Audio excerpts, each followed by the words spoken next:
Have you ever wondered who is better, the villainesses or the heroines? We're sort of doing that kind of question today.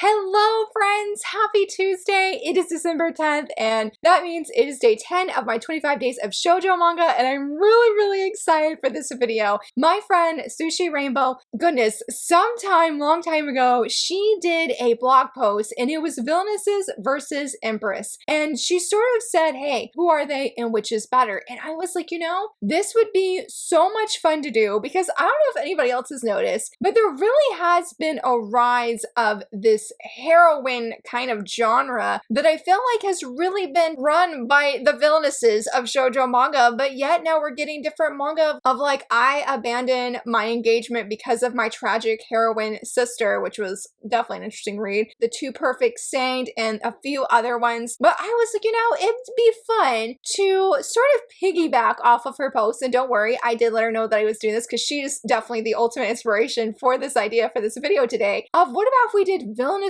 versus heroines. Now, I am totally team villainess, y'all, I ain't gonna lie, but I was like, you know, I'm willing to go see the heroine side of things. And while I'm not gonna say which manga is better or which, you know, character is better, I thought it would be fun to do a compare and contrast of like having a similar theme or similar character and having one in the villainous genre and one in the heroine genre. So I'm gonna have a total of 6 different manga recommendations for you, though some of them though have not technically come out yet as of the time of filming this video. But let's go ahead and dive right in. For the first set that I wanted to do, I was thinking about these villainesses and these heroines who give 100% of their all. You know what? Probably even more so than that. They are aiming to be the perfect villainess, perfect heroine. Wait, I have to pause for a second. I realized some of my picks are saints, and I sort of put saints and heroines together. I just realized that because I went to say my first one, and I was like, hold on a second. That's a saint, not a heroine. But they are, I feel like the saints and the heroines, you know, are the complete opposite of the villainesses. So I had to just put that in there, and now I can do my first set of what I wanted to say is because I feel like whether a villainess or a heroine, we do have those characters like I'm going to be the best villainess or the best saint or heroine that I can ultimately be. And so I thought, well, yeah, there are some characters that I know of,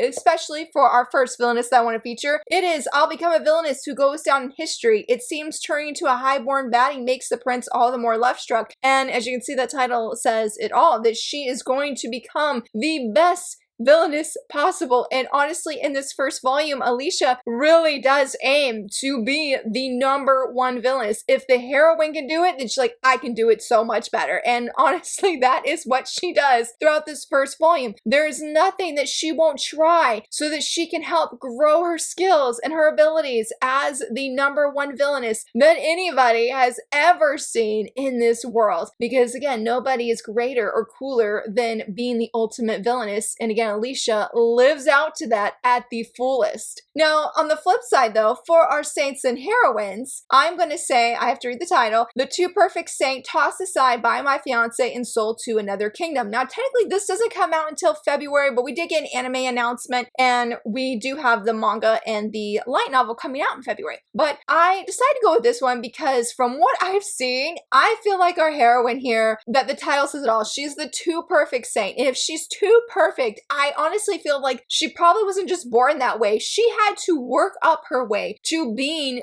what is considered the perfect saint of all time. Nobody typically, at least in these shoujo manga, are just born that way. They have to, you know, they gotta work for it. And so I feel like when it comes to the saints and heroines, there's probably no one else that goes above what this female lead has done in this manga to be #1, to help as many people as she can, to use her powers to the max ability. And I really hope that's right because I gotta wait till February to read it. This is one I definitely want to get because it just sounds so good, even though I'm like, why would her fiance sell the saint to another country? Like, what a horrible character, period.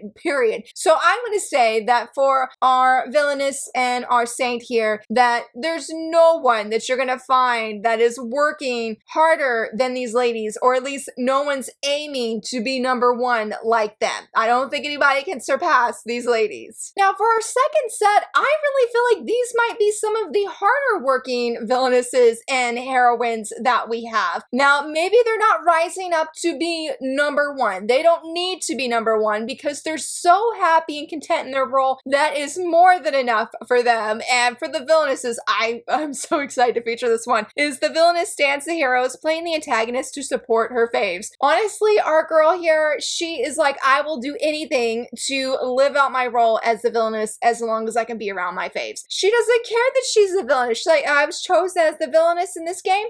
Let's roll with it. As long as my faves are nearby, I don't care at all. I'll give my all. And that's exactly what she does. So maybe she's not trying to aim to be the top, but she has a goal and she is perfectly content with this role to fulfill that goal that she needs to. And while I don't have my copy yet on me, because I'm filming this video so early, for our heroines and saints, I'm going to say Melody from Heroine, Saint? No, I'm an all works maid. And she is similar. She has been reincarnated into this Otome game. And she's like, you know what?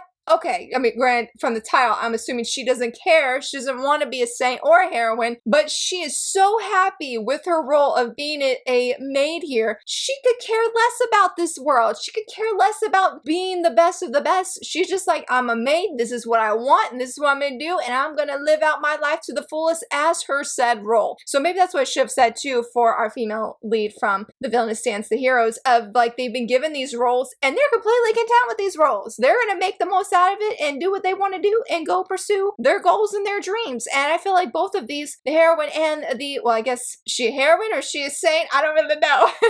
So I feel like for Melody and our girl here, they are doing what they like and they're happy, and you know what, they don't really care about the respected role. And I'm like, all right, you got my respect because you don't care about it, though I really do. I love our villainess so much in this one. She makes me really happy, but I'm really excited to meet Melody and really hoping that she fits for this set that I was featuring. Though for my third and final set of, you know, comparing and contrasting, sometimes there's just those stories that these female leads have been reincarnated into and something's just not right. Something's just not right. For our villainesses, and especially for Mistia, as I was reincarnated in Otome game, but the boys love me anyway, yeah, that is really true for her. She realizes that she's a villainess and she's like, okay, I think I'm just gonna try and avoid all of the love interests, but yeah, they're pretty obsessed with her. And while I have not read past volume 3, I do have a review of volume 1 though. I really, really loved it. And if my friend Fire's watching this, I can hear your laughter because yeah, I've heard that this series gets pretty dark and that, yeah, something's just not right. Something is just, there's an air of mystery and it's an eerie kind of air of mystery. And why are just all of these guys really obsessed with her? But she's doing her best as a villainess and trying to make the most of her life in this newly reincarnated game. And on the flip side, we have a heroine who can relate to that. And that is Rain from I was reincarnated as the heroine on the verge of a bad ending and I'm determined to fall in love. Yeah, that is a handful of a title. And yeah, she realizes that she's also been reincarnated into this Otome game. And while she has a little bit of a different agenda, rather than avoiding the love interest, she's like, I'm determined that I will find love and, you know, avoid this bad ending. Mistia is sort of similar, though she's hoping that she'll avoid the red flags, so to speak, in a bad ending if she avoids the love interest. So they do share that in common. They want to avoid that bad ending, and I don't blame them because who would want to have the red flag ending, you know what I mean? And the thing is Rain, well, I feel like her story is a lot lighter and whatnot. Just what exactly here is Julius to her? In this first volume, Julius is supposed to be the big brother, but why is he not acting like that? And why is everybody being surprised just by how close Rain and Julius are after her amnesia that she suffered from due to falling down the stairs on purpose?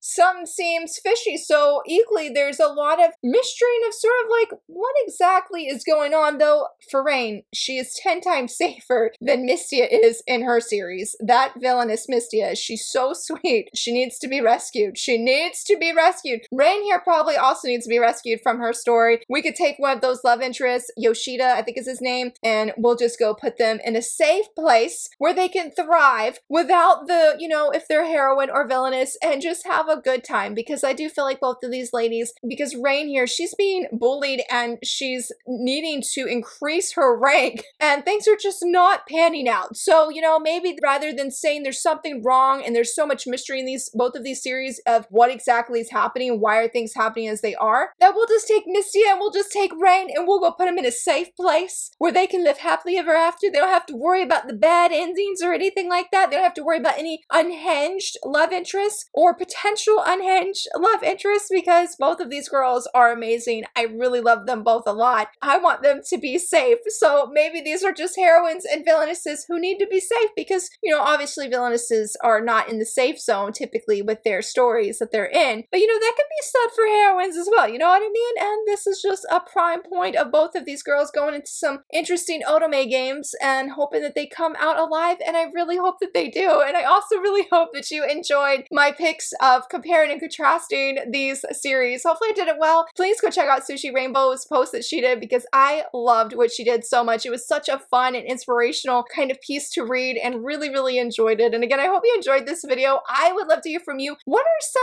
like manga that you know that you see similar themes or characters where one's a villainess, one's a saint or a hero, and you're like, oh, that'd be a good example or compare and contrast, or just which one do you prefer to read about, villainesses or heroines? Let me know down below. And if you enjoyed this video, please give it a thumbs up and subscribe. And thank you so much for watching. Bye!